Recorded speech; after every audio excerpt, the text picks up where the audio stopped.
Welcome to another episode of Crypto Posse. Yes, yes, yes. There is a lot of things going on. Seems like every week I'm saying that, you know? It's like, when isn't there a lot going on, right? But it just like seems like every week it's even more intense. So, this week we're just, got so much we're going to talk about and just really want to kind of dive right in because what else we got to do here? Jeff, what do you got for us this morning? Well, happy Tuesday, everybody. So, what I got for you is say goodbye to the crypto task force. Oh my gosh. See you later. Wouldn't want to be ya, huh? Crypto cops are down the road. So, the Department of Justice shut down its special crypto enforcement team, no longer needed under the new Trump crypto policy. Whew. Okay. So, what does that mean in terms of one's going and one's, like how are we going to be regulated? Not that I want to be Well, it's still regulated. going to be under the Department of Justice. They just did away with the NCET. So that's no longer useful. They're shifting their focus on serious crimes. So that would be terrorism, drug trafficking, funding of gangs, cartels, not for everyday crypto use. You remember when there was a movement, it wasn't that long ago, it was like defund the police. Yeah. Yeah, you hear about that. Okay, it's like, you hear something like that and you're going, okay, well, but who's going to call when they're robbing your house? Who are you going to call? Ghostbusters? I mean, what's going on? So it's just, to me, it's like, I always like to hear about, like, okay, so this has been cut. What are they cutting? What's going to replace it? What's going to be the new plan, No, nothing's going to be replaced. They're just doing away with the sector of just normal crypto use. Now, ongoing cases that don't fall into that criteria will be dropped. Okay. So it's kind of like grandfathered in if you already, moving forward. Right. And exchanges, wallet services will not be blamed for their users unless they're clearly involved in illegal activities. So they're just shifting the focus on the bigger crimes, the little things of free use. And once again, that goes into Trump's crypto policy. He wants this to grow, so he still wants uh, just the narrative to move forward, just not with illegal activities like we spoke about. The big one, the Lazarus, hack with North Korea, like stuff like that. That's one of the biggest ones, but just anything in between. So probably still regulated, less regulated, only regulated so much for the real dirty dogs, Right. right? Correct. So kind of leaving the little guy alone, the medium guy alone, but the big dog, So it sounds like. Would you say that's something you like personally, or dislike, or what's your personal take on that? Yeah, I mean, I do. I do You like it? because you don't Okay. want the serious crimes, but at the same time, I don't want to see, you know, 10,000 more coins that are kind of shit coins either. I mean, I'd like to see just, real world asset coins, things that are just kind of built up, Stable. stable. Yeah. So there's just not, so many things. You don't have to look at them either, Okay. and think When you about buying them. But yeah, That's like the last thing that we need is 10,000 yeah, more right. cryptocurrencies in a space full of a lot of really horrible use case, meme coins. What's interesting that you're bringing up, Jeff, is that it sounds like they're doing more of what's already happening, which is like downsizing certain parts of the government, right? We don't need to be wasting our tax dollars on paying for. But then, and tell me what you think about this. I think it fits into this narrative where I think AI is going to take over, right? Because AI doesn't have the emotions and it can go in there and be programmed like an AI agent and say, hey, this is what I need you to do. So it's kind of interesting that you bringing this up and it just fits more in line with this downsizing, what you're saying, the regulation that needs to happen. Because at the end of the day, there's way too many coins with way too many non-use cases. And you and I have gone through this too. Like There's too many scammer coins out there. It's like we need to purge this market. So, what would there be a system by way that they can kind of, in a sense, validate, regulate?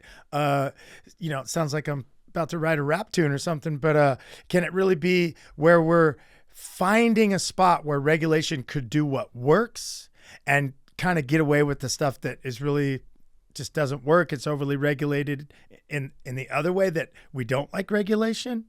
100%. Because if we go back to the last administration, right, they were putting all these policies in place that was holding this industry back. Kind of like a stranglehold. Exactly. But then, because I look at things from a way different through a way different lens and a different angle, it's like, well, while the industry was being strangled, the big players were buying behind the scenes. So it's like they're packing their bags, they're strategically using these tools to pack their bags. After their bags are packed, then what happens? Now we have a completely different administration that is doing the complete opposite, right? And then now look at what we see.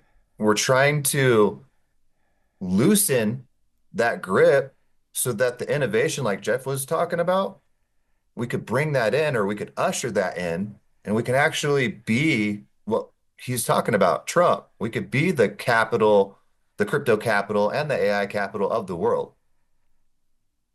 So it's like we're in a war right now, but we're not in a typical war what other people think, right? This is a war on different governments. I think that what I'm seeing too is that how these tariffs are being used again as this tool because it's all about strategy. It's all about these superpowers and who could really retain that position. It's crazy. It's a big power struggle going on right now, ladies and gentlemen, and we have shown up to the party. I think it's really good to see that Trump is acting on his promises of kind of deregulating and pushing forward with his implementation of us being the crypto capital of the world. This slight deregulation obviously helps the crypto market and the confidence of investors going forward for sure. To the point that you brought up too, Joseph, we actually covered it. And this is, again, more of my opinion. I have facts to base my opinion off of, but going back to XRP, I think from what I'm seeing is that XRP is being used, right, for that Howey test that we brought up. So it's like they are setting the standard for regulation. So I think that's another puzzle piece that we have on the table. And now that we have all these puzzle pieces, it's like because of us being the crypto posse, now let's try and fit these puzzle pieces together because I'm going to jump into it later in this episode. But how do we capitalize on this market volatility? Thank you very much. What a wonderful question. I think that that's something that everyone, whether they know it or not, is kind of on their minds. Like it is very volatile right now. And I think we're all just kind of wondering, like, what's that going to do for me? In a sense, like, how do I make sense of that for my particular strategy? Even if it's not investing, just as a citizen, I think there's a lot going on. So that's a great question to pose. And I believe we're going to get to that here shortly. Mike, what do you got for us this morning? Well, I don't want to keep whipping a dead horse and talking about tariffs, but it's, obviously at the forefront of what's going on in the media and the attention and what it's doing, the implications on traditional markets, the crypto market.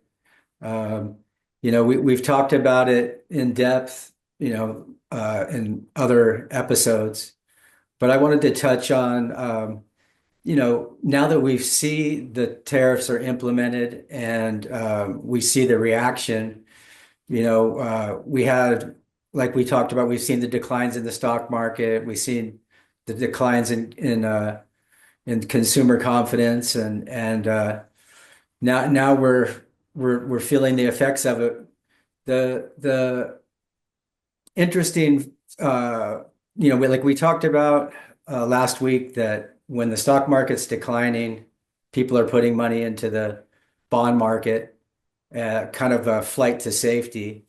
But what we've seen here is people leaving the bond market, after these tariffs have been implemented. So is that the reason why Trump stepped in and lifted the tariffs and put a 90-day hold on them? Or is this part of his plan, just to bring people to the bargaining table?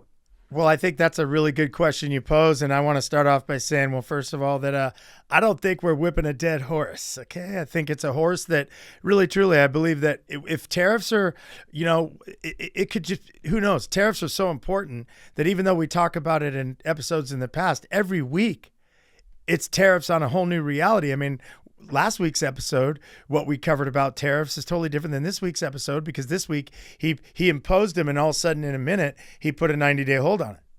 And then every minute after that he started saying, well, but not on this and this and that. So yeah, man, we're going to talk about tariffs because they're right at the forefront of, a lot of what's going on. So just want to say again that I appreciate you bringing it up. I think it's a great subject, and we'll continue to do so until it all gets worked out. And once it's worked out, then hopefully that'll be in the past, because we'll be too busy kicking ass, okay, to be able to really just be stoked, because the bottom line is it's either going to work or it's not going to work. The dude that I'm talking about is the president. He's definitely stepping up to do a bunch of gnarly shit, and but there's, the jury's out on, is it good gnarly shit or bad gnarly shit? I mean, if you hear different sources of news or information, you're hearing, different sides to it, but we don't know. The part that's interesting is, or could be very damaging to our economy. I guess not interesting, but could be very damaging to our economy and global economies is, people, investors, they want to be able to have some sort of flight to safety when the markets are collapsing, like the stock market. And so, where are investors going to put their money in if they're selling off our bonds and they're selling off our treasuries? Where's the next safe place for them to put their money? It could have, global economic implications and implications for sure to our economy when people aren't buying our bonds. That's the key. We saw the treasury yield rise from under 4% to 4.9%. And when that happens, the price drops.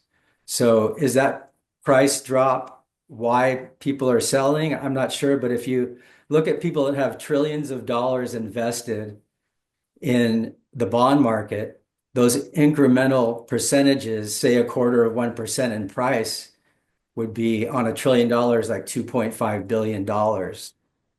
So, people's portfolios are, when you're losing $2.5 billion on $1 trillion investment, you're like, what are we going to do from here? So, these tariffs have lit a bombshell of uncertainty onto our markets and global markets. And, it's kind of like this,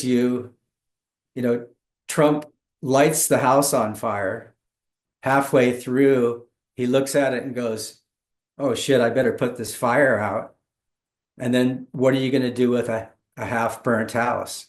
It's kind of what he's done to the economy. I mean, it's definitely damaging to the economy when people don't have a flight of safety. I don't want to keep repeating myself, but have a flight of safety into the treasury market.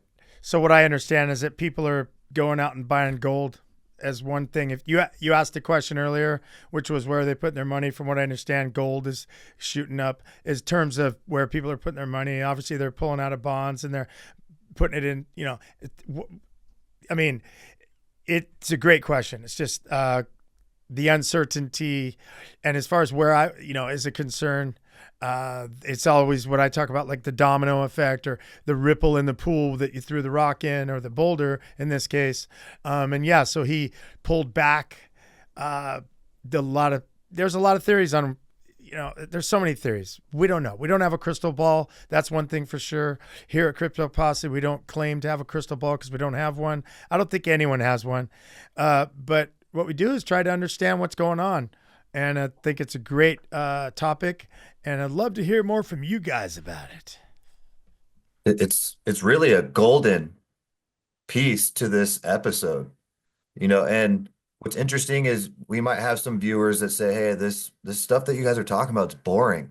But this actually leads into how you capitalize on this volatility, right? So if you think it's boring, that's fine, and I would love to hear from the viewers in the comment section below, like, what are you doing? Like, how is the tariffs affecting you? Or share, because I like to build with people, share like maybe your strategy on how you're capitalizing or what strategy you're looking to implement over the course of what we're in. We're in a trade war, right? And if we actually go back to Trump's first term, man, don't cycles keep on playing themselves out? Didn't he do this before with China? Weren't we already in a trade war with China? And the answer is yes. But people have a short memory, Will. So we're here to remind them, because that's true. It's very true. Although this one does seem a little more intense. Right. So I have this meme I'm looking at, and it's a meme of the president of China and the president of the United States. Trump's holding the cards, and he says, I hold the cards, but the cards are made in China. I saw that. That's crazy. Yesterday. And it's a good thing, I think, too, that the Trump, because I was kind of worried about these tariffs on like computer products. I was ready to go out and buy, like, oh my gosh, I got to go out and buy a couple iPads and iPhones because they're going to double in price. So it was good to see that he realized that, and all the computer components and parts and iPhones, iPads, something's going to work out. He kind of backed off on that because I was getting a little concerned. Yeah, I heard a lot of people were out buying stuff, buying cars. They were buying cars. They were buying computer parts. It's just like anything. There's always two sides to a story. There really is. Right now, there's a real narrative that's really pro, what the president's doing. There's just, you hear on that side, and they're just like, gang, full bore head, even though it's very radical. No one denies that what he's doing is, like, no one anywhere is saying, oh yeah, he's coming in pretty mild this time. Right? I mean, he's definitely coming in hot. The question is, there's two sides to the idea of the implications as we move forward. Will it help or will it destroy us? But we're not going to know until it plays itself out. But maybe hopefully somewhere in the middle, Yeah, I think there's, like anything else, there's good and bad with everything. I don't think there's anything that's just good. Let's just take, for instance, the invention of the smartphone. I mean, seems so wonderful until, now you have a generation who can't even talk without looking at their phone. Like, we didn't see that part of social media on your phone and what that would do to a whole generation of youth or children that are not the type of childhood we grew up in. It's such a deep conversation, right? Because I get people probably might think this is like conspiracy theories, but look, there's facts behind this, right? The government has literally done programs talking about the smartphone and strategically picking the type of blue light color, because all this stuff, I call them, they're hormone disruptors, which goes back to your point. That's why people's attention spans are like 2.5 seconds. We got things like social media, like TikTok, to thank for that. Yeah, right. But here we're about to put our show on TikTok. You know what I'm saying? It's like, it's just, or we already are. We just started. I'm just saying, like, it's like a strange dichotomy when you're, see both sides to it. Like TikTok reaches all these people. It's real quick, boom, boom, boom. But on the other side of it, then there's people, pop, pop, pop, pop, pop, and they can't even talk for 30 seconds without getting, all this anxiety or I don't know. It's just, but my point is that every invention seems to have a downside we didn't know about. The car, we rode horses, and it seems romantic to us now, right? I had a neighbor here growing up in San Clemente. They literally lived across the street. They had like 6 lots. They were telling me stories about, when they were a young couple, they rode their horse to the store and put it on the, put the, attached it to the post or whatever. I mean, incredible, right? But then the other side of that is, so we make the car, we think it's rad, but then all of a sudden we become completely, what we didn't see was we saw the freedom of the car and the amazing whole reality of paving roads. And, it's kind of like, the internet, it's like so many things, but then we become industrially dependent on petroleum, which created smog. And I mean, it just, everything has such a pro and con. So here we are now with the pros and cons of tariffs and where we were with tariffs, which I think we collectively agree that it was kind of unfair the way it was originally when he came in office. What was the deals that were made globally were kind of, it was easy for Trump to capitalize on our collective, anger, because we felt kind of robbed by how much we have to pay for NATO compared to the rest, how much we give back and forth. We're just doing the good guy thing to the point we're just getting reamed. He steps up and says, hey, hey, enough. We have shitty deals. I'm here to make better deals so you guys can suck it. It's like, I dig the aggression. It was definitely unbalanced, Yeah, and I think we'd like it, but then there's a whole side of it that's like, oh, ooh, and everyone on the hoo side really has a lot to say right now. They really have a lot to say. And so where does the truth stand? And we're not going to know until stuff fleshes out. The truth typically falls somewhere in the middle. And you're bringing up a really good reminder. Donald Trump is not a politician. Donald Trump is a businessman. That's why we're seeing him come in with his sleeves rolled up.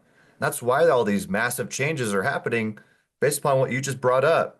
We've been in so many different deals with so many different countries, and we've been getting the short end of the stick. Short end of the stick. Thank you.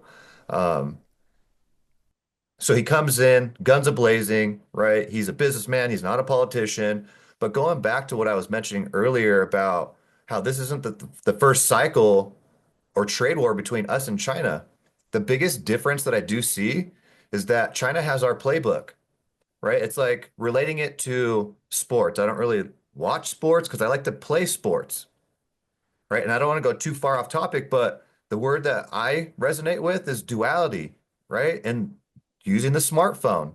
You could use the smartphone to dumb yourself down, or you could use the smartphone to educate yourself. That's your choice. It's your choice. We choose, or I choose, to educate myself, to follow all these topics, and to circle back because this happened already. China already has the playbook, right? It's like calling an audible on the field for football, right? It's like, why do the coaches cover their mouth? They don't want to show their hand, right? Because you've got people that are like hired to read lips and to gain any advantage they possibly can. So now that China has our playbook, because we've got China reading a book from them, The Art of War. And then you have over here in the US a book that Trump's reading called The Art of the Deal. Well, he's not reading it, he's writing it. He did write it, and I love that you brought that up because he wrote it. He actually had somebody else write it for him. He's just following the playbook. Well, look at what China has. China has that playbook. So and this is facts, anytime that Trump in the mainstream media has fired these tariffs and said, hey, especially this is between China. Like, I know there's a whole global economy that's in play right now, but between specifically these two superpowers, because they now have the playbook, anytime he said, we're going to impose 134%, they didn't, their hearts didn't skip a beat. In fact, they fired back so quickly with a strategy that they couldn't have come up with it overnight, which means that they're using what they've already experienced from the first term with this between Trump and China, with the trade war that happened back then. Now it's happening again. So because they're prepared for it, they're firing back, which is why when Mike's talking about the bonds market is trillions and trillions of dollars, right? And if we see a crack in that market and this whole economy is built on a house of cards and China made the cards and this shit falls, it's again that question that we're about to answer. How do you capitalize on this volatility that these countries are creating? That would be an absolutely important question to ask at this particular juncture.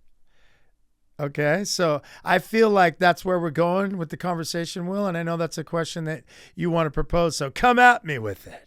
I do. And you actually brought up a very valid point, which is where's the money going? Why I'm specifically training myself to be a high level technical analysis, because when you see all this stuff in the chart, if you know what to look for, the chart is going to tell you the news. Like, again, not to go too off topic, but something that's relevant in the crypto market, we had a cryptocurrency completely collapse. And it's not the first time, which is interesting how when Jeff is bringing up the fact that we're downsizing, it's like, yeah, we do need to utilize AI to our advantage to clean up a lot of this mess that's already there. Because by doing that, it's going to purge this market. It's going to get rid of some of this volatility, which is still okay. But how do we capitalize it? We go back to what we've been talking about. You buy into the fear. Sounds simple, but when you're seeing the news pump out this fear porn and the markets are going to zero and all this negativity and all this uncertainty and fear and doubt, well, we're seeing it happen on the chart. Billions and trillions of dollars are leaving the market. And then here comes Trump saying, pretty much trying to send out a tweet like, oh, I'm here to save the day. And then the market responds to that. And then billions of dollars get injected back into the market. So this really is a game. It's a game of chess being played at the highest level with the biggest players. And the easiest way, again, it sounds easy. All you got to do is take action, buy the fear, and you wait until we get into a greedy market.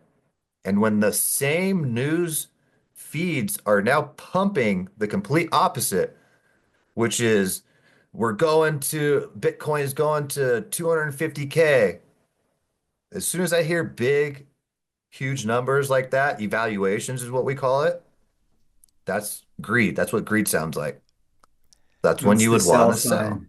Yeah, so Exactly. so Exactly. in times like these when you see news articles like that or stories or whatever, and it's all fear, I think what you're saying is, sack up, grab your nut sack and throw in, because that's the time to be a courageous animal, a hunter for your family, to someone that can actually see in that valley that there's some meat to be hunted. In a sense, the fisherman that can see where the seagulls are all circling over there going, hey, I got to get over there, right? So like the other night, we were taking a walk on the pier and there's these fishermen out there and they don't catch anything.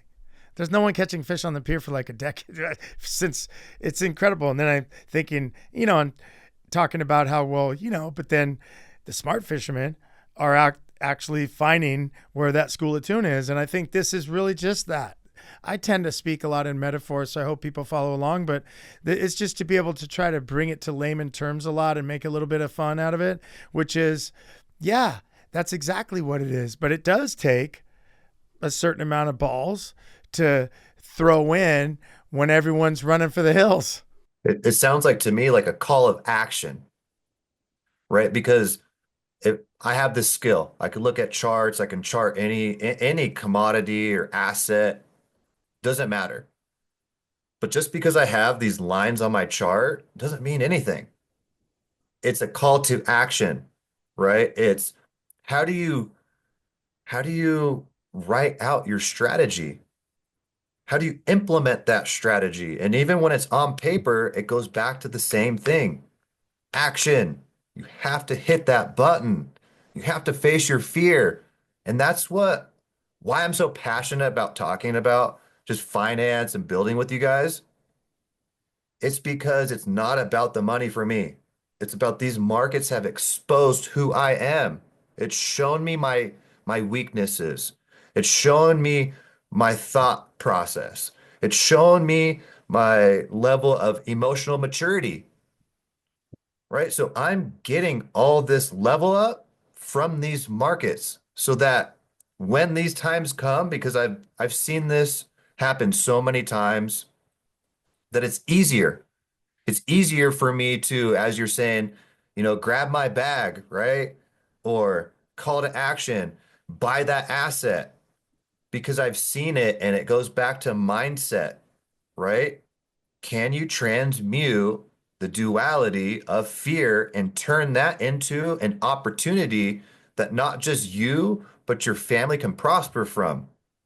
That's what this is all about. I was gonna say, and you called it a couple of weeks ago. Almost every show, buy use fear by the dip. In different words, but you were correct. I mean, Bitcoin touched 72.4, I believe. It's 85 today. I mean, that's 20% gain. That's some big money to be able to make if you Yeah. had the ball sack to throw in at that time, right? Because we don't, fear, hindsight, all this awareness. But I like what you're saying, Will. I mean, your education, what you've used with your instincts, how you look at things. I'm grateful that you share it with our show, on a weekly basis, because I've seen it as a central theme for your presence in the posse. 100%. It's really valuable and wonderful. A great energy. I really like, it's kind of like empowering to people to hear your conviction along those lines. I think it's very humanizing. Sometimes this space can be less than humanizing, and you really bring an element to it that I think really speaks to, well, it certainly speaks to me. And I believe the posse all really, all of us really resonate with what you say and that message. And I do believe it's great for the public to hear that too, because in these kind of times, there's a lot of information out there and it could spin people out. We are in an information war. And I do want to look into the hearts of any viewer. Like, I'm so grateful for you tuning in. I'm grateful for you taking time out of your day to tune in to educate yourself because just by tuning into this crypto posse and what we bring, which is massive amounts of value, you're already leveling up and you're not having to fork out dollars to do it. You're just creating a space, you're creating time for yourself. And that's why I mentioned, please use the comment section below because I want to have this open dialogue with our viewers. And I don't expect everybody to agree with my perspective or my strategy or my call to action, but I do want to hear because you're going to help me level up. And this is another gem that I found in life that even transcends, again, I love this word because it's bigger than investing, it's bigger than the tariffs, it's bigger than all this, which is, and this is my call to you, I can make all the money that I want. And it's not going to change whether I'm happy or sad. It's not going to affect me emotionally because what I view as the greatest currency, the most valuable currency in this world is the impact that I can leave on another human being. So if I can make you smile, if I can get you to interact, if I could get you to just water the seeds that I plant, you're the one that's going to reap the rewards of what you water. And if all you get from tuning in is, man, this guy talks about mindset, but then he tries to articulate it in a way to how do you capitalize on that? Because at the end of the day, we could talk about and we can go into episode 10, 20, 30 down the road. But at the end of the day, it really is how can we improve our individual lives off of what's happening? Because we can't control that, but what we can do is we can control what we do with that. And that to me is what really defines the moment. And that's where the power lies, right? Is in the individual's ability to make decisions as a hunter, how to go out in this world and use his energy for the best amount of response. In a sense of like, what do we do? Like I think what draws us to crypto universally is the potential of what you could do as an individual sitting at home, trading crypto. People are looking out there, well, I could get this job or that job. I mean, there's nothing against having jobs. I'm just saying that the power of being able to be good with crypto could truly be, something that's really absolutely great for your family or not great. It just depends on what you do with it. But that's, I think, why people might want to watch the show. And yes, I love what you say when it's about, comment, like, and subscribe. I mean, this is really a show that we're really throwing it out there to the public. We really do want to hear from you. It isn't about just whether you agree with us. We welcome all point of view. Like, we're not just on one side of thought. We're just all curious to hear what else is going on collectively. We want to see this show push forward in the future, and to be able to do that, that's what it takes. So thanks again for listening today. This is an episode that I'm really happy to bring to you guys. All this subject, whether it's about the crypto police and how that's kind of a shift happening right now. That's just a great subject we covered. I think should really be interesting for people. And then actually to be able to talk about, the 90-day, what Trump did with the 90-day hold on the tariffs all of a sudden was like a big shift. And why wouldn't we want to talk about that? And, capitalizing on market volatility, Will, I mean, that's like a never ending theory. And it's just so great to touch on that and bring that today in our episode with, just want to say, any parting thoughts, Posse? The only one I got is just gratitude. I'm really feeling it right now. I'm grateful for you guys. I'm grateful for the audience. Continue your blessed day, right? Put a smile on your face and go impact the world around you. It starts inside, but go impact that world. How about you guys? Any parting thoughts? Great show. I'm always learning and get reminded of things, especially, with Will. It's amazing. So I walk away from here with learning more and remembering what I should know. Yeah, it's really awesome, man. It's like we're on the show and we're learning as we're doing it. We hope you guys are along for the ride because we aren't a bunch of know-it-alls. We're just, four self-taught humans trying to, give to the center.